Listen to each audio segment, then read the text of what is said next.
Hello दोस्तों, मैं आपका वही पुराना दोस्त मनोज बिष्ट। आजकल एक बहुत बड़ी कंट्रोवर्सी सोशल मीडिया पे चल रही है और वो चल रही है डायरेक्ट सेलिंग इंडस्ट्री को लेके। देखिए, हमें इस कंट्रोवर्सी से कोई भी लेना देना नहीं है, लेकिन जब सवाल हमारी इंडस्ट्री को लेके उठता है, जब सवाल हमारे आत्मसम्मान को लेके उठता है, जब सवाल हमारी मेहनत को लेके उठता है, तो फिर जवाब देना तो बनता है। बहुत सारे सवाल इस कंट्रोवर्सी के दौरान उठाए जा रहे हैं। कुछ टीआरपी को लेके सवाल उठा रहे हैं, कुछ एआई के द्वारा जवाब दे रहे हैं, मगर हम न तो टीआरपी और न तो एआई के थ्रू सवाल और जवाब करेंगे, बल्कि हम खुद से लॉजिकली जवाब देंगे। दोस्तों, आपने एक कहावत तो सुनी होगी, बहुत सारी कहावतें सुनी होंगी, जिनमें से आपने सुना होगा अनपढ़ पटवारी बस्ता भारी, या आपने सुना होगा अंधेर नगरी चौपट राजा, है ना। इस तरह की कहावतें आपने सुनी होंगी। अपने हमारे जो बुजुर्ग हैं, ये बहुत प्रचलित तब थी, सालों पहले थी, और आज भी ये प्रचलित है। क्योंकि हम जो देखते हैं अक्सर वैसा वो सही है, ऐसा होता नहीं है। जी हाँ, मीडिया, जिसे चौथा स्तंभ कहा जाता है, अगर बात करें कार्यपालिका, विधायिका और न्यायपालिका, उसके बाद चौथा स्तंभ मीडिया को माना जाता है। और उसी मीडिया हाउस में, उसी न्यूज़ रूम में, उसी मीडिया चैनल पे एक सवाल आज पूछा गया है, और सवाल हो सकता है मीडिया की तरफ से सही हो, लेकिन वहां पे उस सवाल में एक चीज का जिक्र किया गया है, उसको लेके आज मैं ये वीडियो आपके सामने लेके आने वाला हूं। हो ना हो ये सवाल कल आपसे भी पूछा जाए, हमसे भी पूछा जाए, तो इस सवाल का जवाब हमारे पास हो, लॉजिकल आंसर हो, उसके लिए मैं आज इस वीडियो को लेके आ रहा हूं। बट उससे पहले मैं उनके उस वीडियो क्लिप को मैं ज़रूर सुनाना चाहूँगा। बहुत लंबी कंट्रोवर्सी है, जैसे मैंने कहा, बहुत लंबा वीडियो है, बट उससे मुझे कोई लेना देना नहीं है, हमको कोई लेना देना नहीं है, क्योंकि हमारे पास वैसे ही समय कम होता है। लेकिन जो सवाल पूछा गया, उस सवाल में जो वर्ड एक मेंशन किया गया, उसको मैं आपको हाईलाइट करके बताऊंगा, और फिर उनके उस सवाल का लॉजिकली जवाब दूंगा।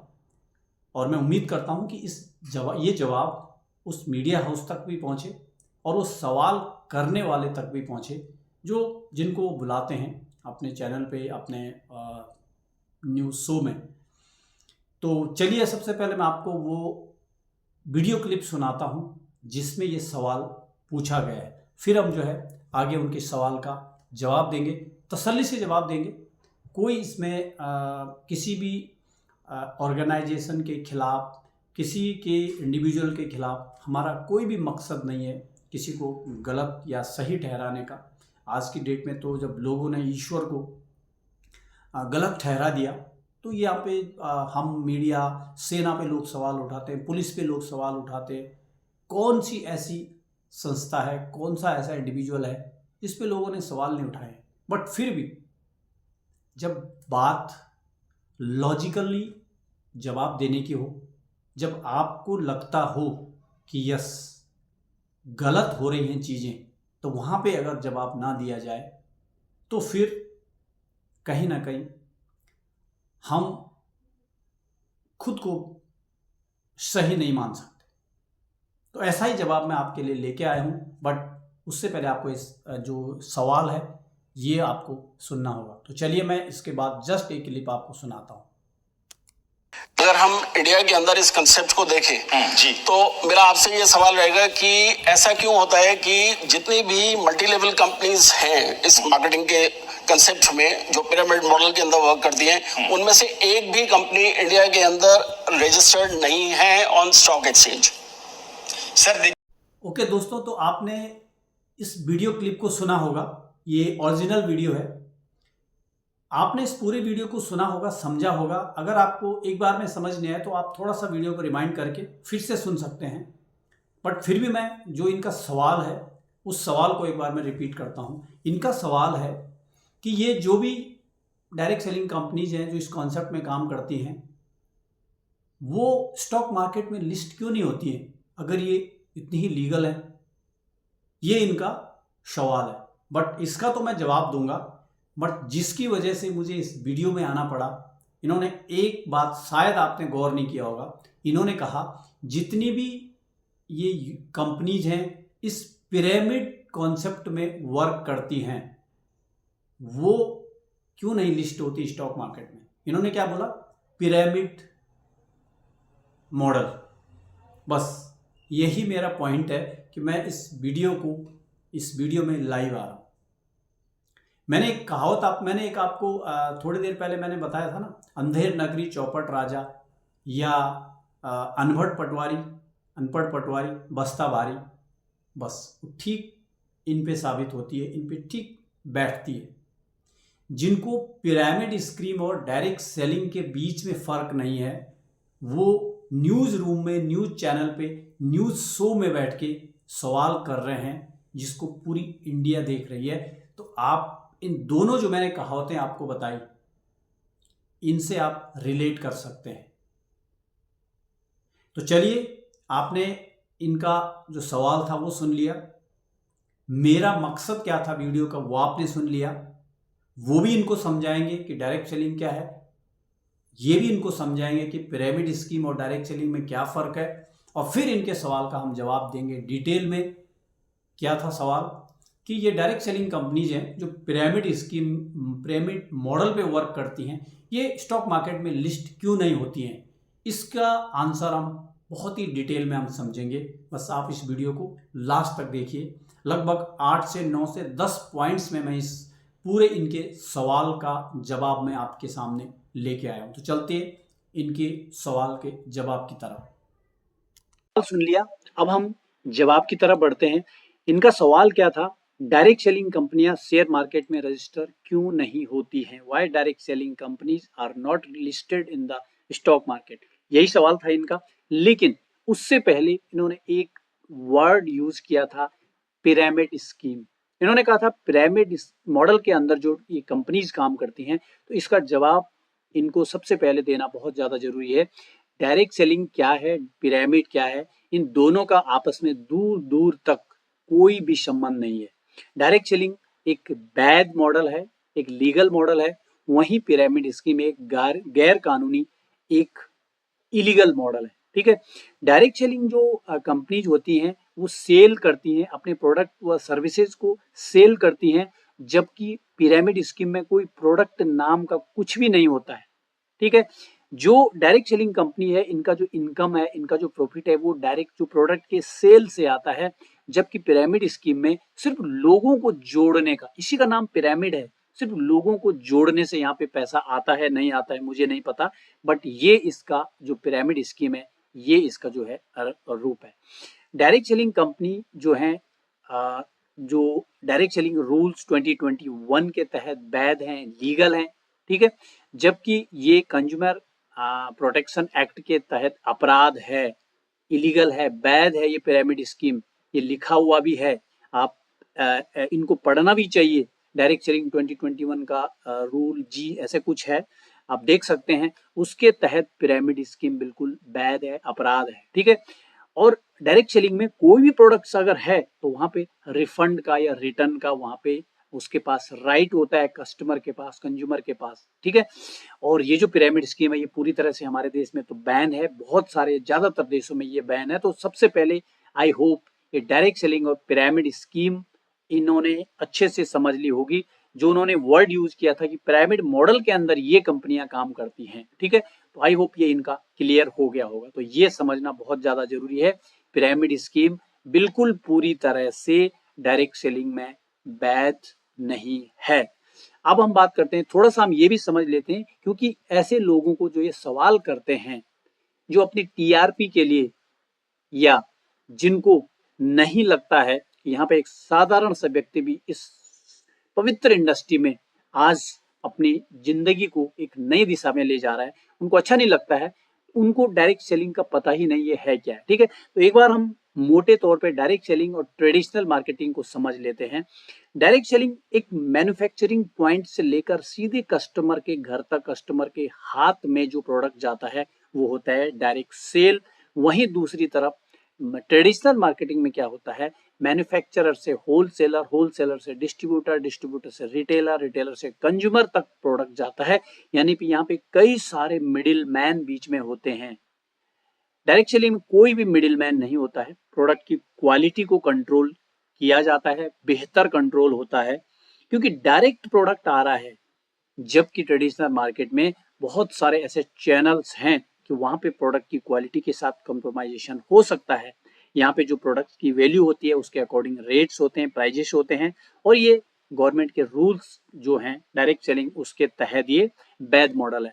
वहीं पे जो ट्रेडिशनल मार्केट है वहां पे इन सारी चीजों के बावजूद, बहुत सारे मिडिल मैन के बावजूद एक बड़ा कॉस्ट जाता है एडवर्टाइजिंग पे, ट्रांसपोर्ट कॉस्ट में, ठीक है।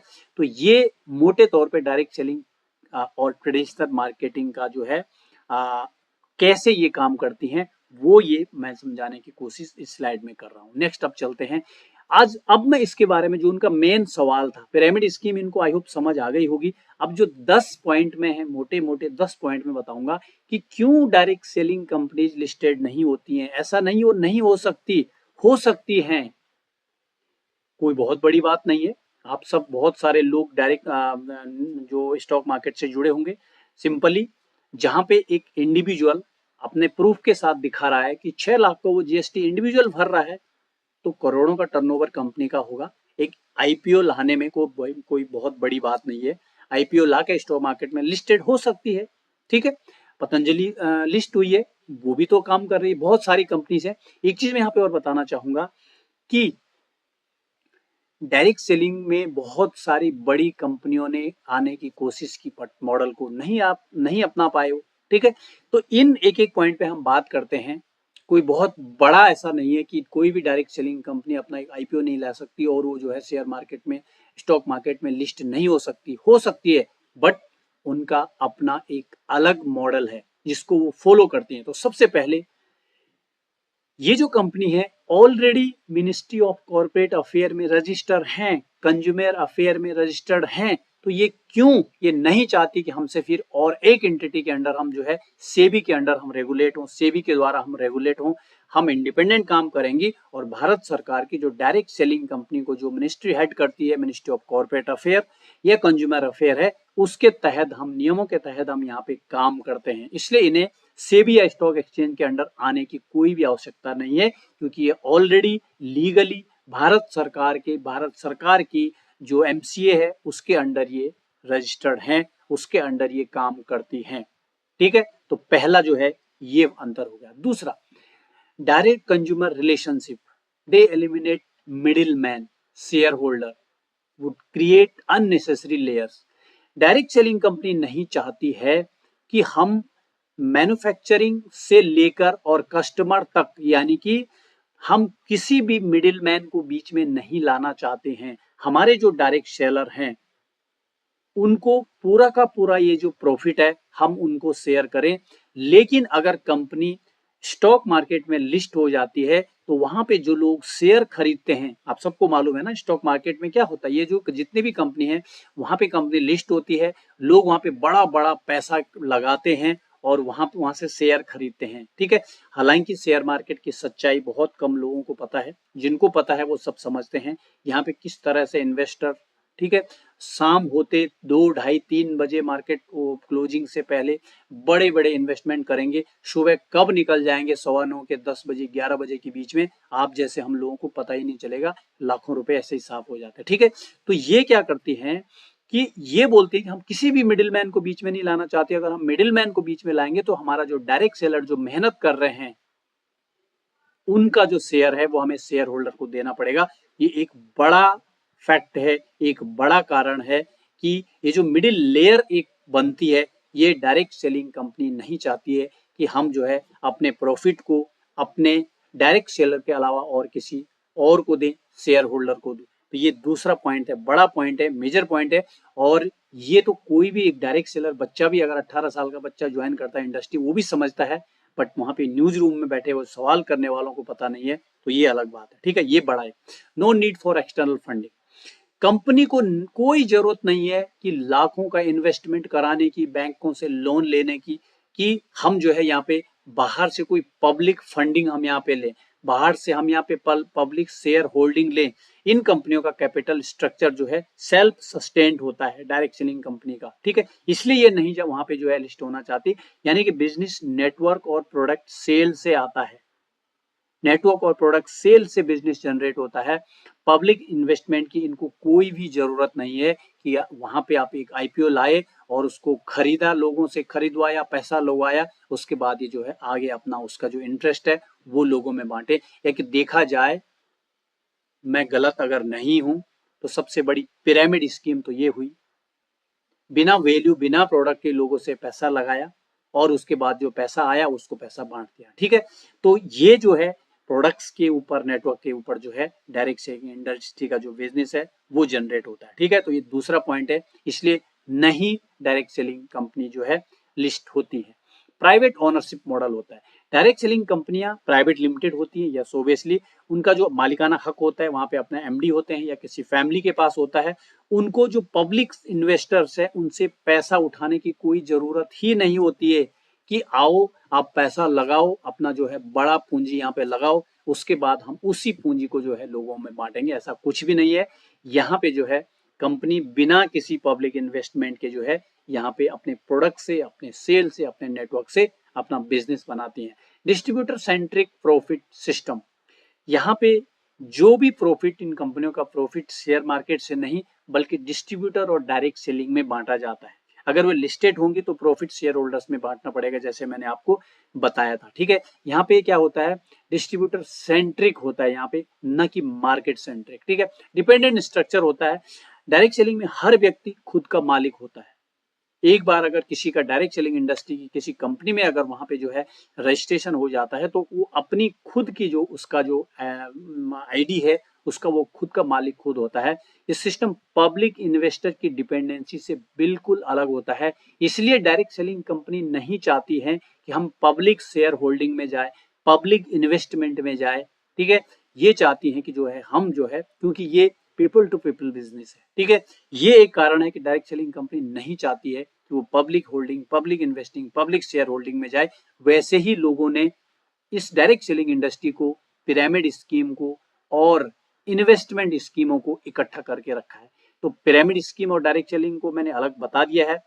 फिर से मैं बताऊंगा, एक और कॉन्सेप्ट बीच में लाया जाता है, इन्वेस्टमेंट। तो इन्वेस्टमेंट का भी डायरेक्ट सेलिंग से कोई लेना देना नहीं है। दूसरा है प्रोडक्ट एंड नेटवर्क फोकस। यहाँ पे क्या होता है, डायरेक्ट सेलिंग कंपनी अपने प्रोडक्ट पे फोकस करना चाहती है। यहाँ पे प्रोडक्ट की क्वालिटी और डिस्ट्रीब्यूटर्स की जो ट्रेनिंग होती है, डायरेक्ट सेलिंग की जो ट्रेनिंग होती है, उस पे फोकस किया जाता है, ना कि मार्केट स्पेकुलेशन या स्टॉक प्राइस बढ़ने पे। अब ये स्पेकुलेशन क्या है, इसके बारे में जरूर हम थोड़ा सा समझेंगे, क्योंकि ये एक नया वर्ड है। ये जो एक मतलब एक मार्केट का एक फाइनेंशियल वर्ड है, स्टॉक मार्केट का। इसका मतलब क्या होता है कि बिना प्रोडक्ट की वैल्यू, बिना कंपनी की वैल्यू, बिना कंपनी की क्या कंपनी है, कौन कंपनी है, क्या उसका प्रोडक्ट है, बिना कुछ भी जाने यहाँ पे सिर्फ और सिर्फ उम्मीदों पे, अटकलों पे यहाँ पे पैसा लगाया जाता है।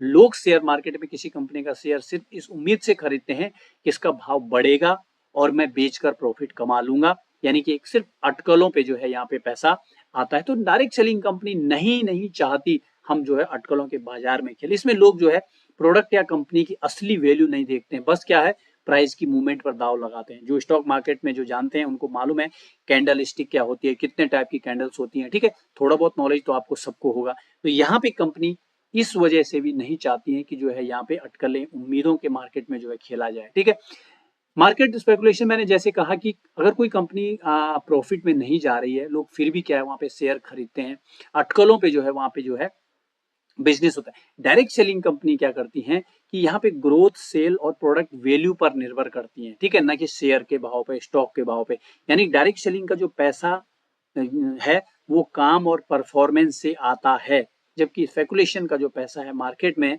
वो उम्मीदों से आता है। ठीक है, उम्मीदों पे होता है, सट्टा ही लगता है ना। ठीक है, ये स्टॉक इतने बजे यहाँ, इतने उसमें, इतने महीने में यहाँ पे चला जाएगा, कोई गारंटी तो नहीं होती है, नहीं जाता है। ठीक है, तो डायरेक्ट जो स्टॉक मार्केट है स्पेकुलेशन पर, अनुमान पर चलता है, डायरेक्ट सेलिंग मेहनत पर चलती है। और यही डायरेक्ट सेलिंग कंपनी का सबसे बड़ा रीजन है कि वो अनुमान पे नहीं, मेहनत के दम पर जो है पैसा कमाना चाहती हैं, पैसा कमाती हैं। और यही रीजन है कि लोगों को ये चीजें हजम नहीं होती हैं। ठीक है, नेक्स्ट एक और पॉइंट है avoiding short term investor pressure. आप सबको मालूम है स्टॉक मार्केट में जो भी रिजल्ट्स होते हैं वो क्वार्टरली अनाउंस होते हैं, क्वार्टरली बेस्ड पे जो है वो होते हैं। लेकिन जो डायरेक्ट सेलिंग कंपनियां हैं वो रिलेशनशिप बेस्ड ग्रोथ पर निर्भर है। ठीक है, वो चाहती हैं कि वो पीपल के बिजनेस में, लोगों के बिजनेस में है, तो जो रिलेशनशिप है उसके बेस्ड पर जो है ग्रोथ करती हैं, ना कि शॉर्ट टर्म प्रॉफिट दिखाने का यहाँ पे कोई दबाव होता है। हमें क्वार्टरली रिजल्ट जो है हमें निकालने हैं, चाहे उसके लिए कुछ भी हो, कितना डेट हो, कितना डेट टू इक्विटी हो जाए, कितना लोन हो, नहीं। डायरेक्ट सेलिंग कंपनी, फिर से कह रहा हूं कि वो इंडिपेंडेंटली काम करना चाहती हैं। ठीक है, तो ये भी एक रीजन है कि कंपनी नहीं चाहती कि वो जो है इस तरह से प्रेशर में काम करें जहां पे उनको जो है शॉर्ट टर्म जो है इन्वेस्टर प्रेशर हो। ठीक है, उसके बाद सिंपलर कंप्लायंस रूट होता है। देखो, सभी चाहते हैं कि वो एक सिंपल प्रोसेस में काम करें, ये मैं ऑलरेडी आपको बता चुका हूँ। MCA ministry of corporate affair में, कंज्यूमर अफेयर में जो है भारत सरकार के हर एक लीगल कंपनी रजिस्टर्ड होती है। फिर वो क्यों चाहे कि वो कॉम्प्लेक्स से भी रेगुलेशन में जाए, जो ऑलरेडी एक संस्था के अंदर, एक भारत की एक मिनिस्ट्री ऑफ कॉर्पोरेट अफेयर जो है उसके अंदर काम कर रही है, फिर वो नहीं चाहती कि जो हम दोबारा से किसी और एक सेबी के अंडर हम रजिस्टर्ड हों। ठीक है, जहां पे सेबी के रूल्स, रेगुलेशन, क्वार्टरली रिपोर्ट्स, ये सारी की सारी की जो जरूरतें पड़ती हैं। तो डायरेक्ट सेलिंग कंपनी जो है सिंपल कंप्लायंसेस रूट चुनती हैं। ये भी एक बड़ा कारण है कि वो नहीं वहां पे जाना चाहती। और चूंकि यहाँ पे जो है रिलेशनशिप होता है लोगों का।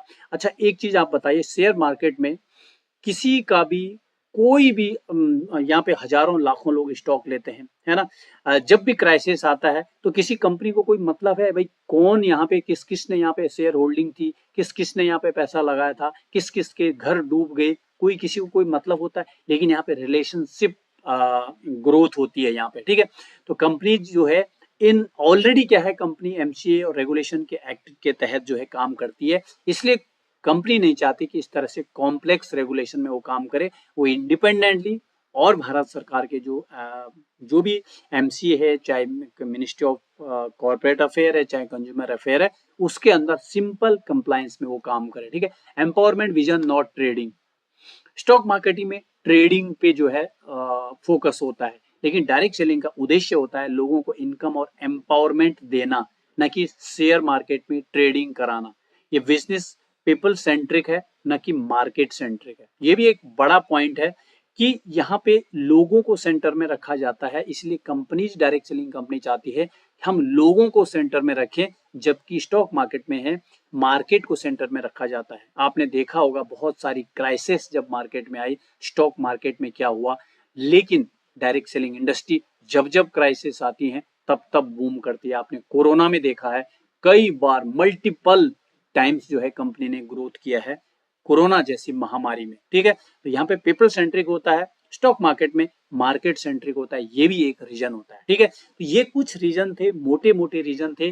फिर से बता रहा हूं, कोई भी जो सफल और एक लीगल डायरेक्ट सेलिंग कंपनी है, कोई कभी भी अपना आईपीओ लाके मार्केट में लिस्ट हो सकती है, मगर ये जो 8 से 9-10 रीजन है, इनके कारण कंपनी, डायरेक्ट सेलिंग कंपनी अपनी इच्छा से जो है स्टॉक मार्केट में लिस्ट नहीं होना चाहती। स्टॉक मार्केट में कंपनियां शेयर बांटती हैं, डायरेक्ट सेलिंग में कंपनियां अवसर बांटती हैं। ठीक है, अब कुछ मोटी जब इन्होंने बात कर ही दी है कि डायरेक्ट सेलिंग और स्टॉक मार्केट को जब इन्होंने मिक्स कर दिया है सवाल पूछने वालों ने, तो 2-4 पॉइंट है उनको मैं बिल्कुल आगे बताना चाहूँगा कि जो लिस्टेड कंपनी होती है बोरोइंग बेस्ड ग्रोथ होती है। ज्यादातर लिस्टेड कंपनियां रैपिड एक्सपेंशन या क्वार्टरली टारगेट पूरा करने के लिए बैंक से लोन करना, इन्वेस्टर से बड़े लोन उठाना, इसका मतलब जो डेट जो होता है कर्ज यहाँ पे बढ़ता है और प्रॉफिट का बड़ा हिस्सा जो है इन्वेस्टमेंट में इंटरेस्ट चुकाने में वो चला जाता है। तो बड़ी कंपनियों के फाइनेंशियल रिपोर्ट में टोटल लायबिलिटीज और डेट टू इक्विटी रेशियो बहुत हाई होता है। आप देखते हो जब भी शेयर मार्केट में आप जो कोई स्टॉक लेते हो तो वहां पे बहुत सारी चीजें आपको देखना पड़ता है, डेट टू इक्विटी रेशियो क्या है। तो ये सारी चीजें जो है जो डायरेक्ट सेलिंग कंपनियां हैं वो नहीं चाहती कि इस तरह की जबरदस्ती या expansion, rapid expansion, quarterly target, ये सारी चीजों में वो पड़े। Direct selling company self sustained model पे काम करती हैं। डायरेक्ट सेलिंग कंपनी, आपने कभी सुना इस डायरेक्ट सेलिंग कंपनी पे बैंक का इतना लोन होगा, इतना डेट है, इतना? कभी नहीं। सेल्स किससे आता है? नेटवर्क और प्रोडक्ट के टर्नओवर पर यहाँ पे आता है, जहां डिस्ट्रीब्यूटर खुद बिजनेस जनरेट करता है, जिससे कंपनी को एक्सटर्नल फंडिंग की जरूरत नहीं पड़ती है। ठीक है, ये जो direct stock market listed company इनको क्या कर, इनको हमेशा जो है एक्सटर्नल फंडिंग की जरूरत पड़ती है। ये बाहर से जो है फंड इकट्ठा करती हैं, लोगों से पैसा इन्वेस्ट करती हैं। लेकिन डायरेक्ट सेलिंग कंपनी में no loan, no liability, only productivity. ठीक है, जीरो इन्वेस्टमेंट बिजनेस ग्रोथ होता है। जो डायरेक्ट सेलिंग कंपनी है इनका पूरा का पूरा मॉडल क्या होता है? जैसे मैंने कहा पीपल टू पीपल सेल्स पर चलता है। रेवेन्यू आता है पीपल टू पीपल सेल से, कस्टमर परचेज और रीपरचेज से जो है यहाँ पे इनकम जनरेट होती है, यहाँ पे जो रेवेन्यू जनरेट होता है। इसलिए इन्हें कोई इन्वेस्टमेंट की, कोई फंड की, कोई एक्सटर्नल फंड की, कोई लोन की कभी भी जरूरत नहीं होती है, सेल्फ सस्टेन होती है। ठीक है, उसके बाद स्टेबिलिटी इन क्राइसिस। कई बार जैसे आपने देखा है मार्केट में 2008 में बहुत कई बार जो है मार्केट में क्राइसिस आते हैं। इस समय जो है इनके ऊपर बहुत बड़ा बर्डन हो जाता है। जो स्टॉक मार्केट में लिस्टेड कंपनी है यहाँ पे उस समय बहुत बड़ा स्ट्रगल करते हैं। आप सभी जानते होंगे, ज्यादातर आपने देखा होगा जब भी मार्केट क्रैश किया तो वहां पे जो शेयर होल्डर्स होते हैं या जो भी कंपनी होती है वो क्राइसिस में चली जाती है। जबकि डायरेक्ट सेलिंग स्टडी रहती है, खड़ी रहती है, मजबूती रहती है, बल्कि और ज्यादा ग्रो करती है। क्योंकि उनका कोई लोन, कोई रीपेमेंट, इससे कोई भी उनका प्रेशर नहीं होता है। तो ये कुछ फैक्टर थे, कुछ फैक्टर हैं जिसकी वजह से डायरेक्ट सेलिंग कंपनी नहीं लिस्ट करती हैं अपने आप को। मुझे नहीं लगता है कि इससे बड़ा कोई और लॉजिक होगा। अगर है तो आप कमेंट्स में दे सकते हैं, बट यही रीजन है जो कि डायरेक्ट सेलिंग कंपनी नहीं लिस्ट करती अपने आप को। ठीक है, इससे और भी कुछ अगर रीजन है तो आप कमेंट्स में लिख सकते हो, या आपके पास अगर इस तरह के कोई भी सवाल अगर कहीं से कोई पूछता है तो आप जरूर कमेंट में करिए, उनके ऊपर भी हम बातचीत करेंगे, उनके ऊपर भी हम वीडियो लेके आएंगे। तो मोटा फर्क क्यों नहीं कि डायरेक्ट सेलिंग कंपनी जो है, जो लिस्टेड कंपनी है वो कर्ज से बढ़ती हैं, हमेशा डेट में चलती हैं, जबकि डायरेक्ट सेलिंग कंपनी अपने नेटवर्क से हमेशा आगे बढ़ती है। ठीक है, तो थैंक यू। आप सभी ने इस सवाल का जवाब जरूर सुना होगा। दो सवाल थे। एक तो इन्होंने कहा कि ये जो है पिरामिड मॉडल के अंदर काम करती हैं, बिल्कुल इन्होंने गलत कहा, एक न्यूज शोरूम में कहा। तो कहीं ना कहीं उन न्यूज एंकर की भी जवाबदारी है, उस न्यूज चैनल की भी जवाबदारी है, इस तरह की गलत चीजों को जो है क्लियर करें, समझाएं, लोगों को सही जानकारी दें। दूसरा, इन्होंने जो सवाल उठाया था कि क्यों नहीं लिस्ट कंपनीज होती हैं, तो इसका जो जवाब है, मुझे लगता है कि ये उसका जवाब सही जवाब है। और डायरेक्ट सेलिंग कंपनी का एक अपना अलग मॉडल होता है। यस, ये भी सच है कि बहुत सारे, हर एक, जैसे मैंने कहा कि किसी को भी नहीं दुनिया छोड़ती। यहाँ पे जब भगवान को नहीं छोड़ा, सेना को, पुलिस को नहीं छोड़ते हैं, तो हर एक कंपनी पे सवाल उठते हैं। हर एक कंपनी में कुछ ना कुछ लोग ऐसे होते हैं, है ना। बहुत सारे लोग ऐसे होते हैं जो बहुत ज्यादा हाई कमिटमेंट, कोई बड़े बड़े कमिटमेंट करते हैं, बड़ी बड़ी बातें करते हैं, वो चीज अलग है। हो सकता है किसी इंडस्ट्री में कुछ गलत लोग भी हो, लेकिन इसका मतलब नहीं है कि आप उस इंडस्ट्री को, उस ऑर्गेनाइजेशन को, उस संस्था को, उस देश को, उस प्रदेश को आप जो है गलत साबित कर दो। ठीक है, गलत है वो गलत है, लेकिन ओवरऑल इंडस्ट्री बहुत खूबसूरत इंडस्ट्री है। आप अच्छे से इसमें काम करिए, मेहनत करिए, ग्रो करिए और अपने आप को आगे बढ़ाइए। Thank you so much.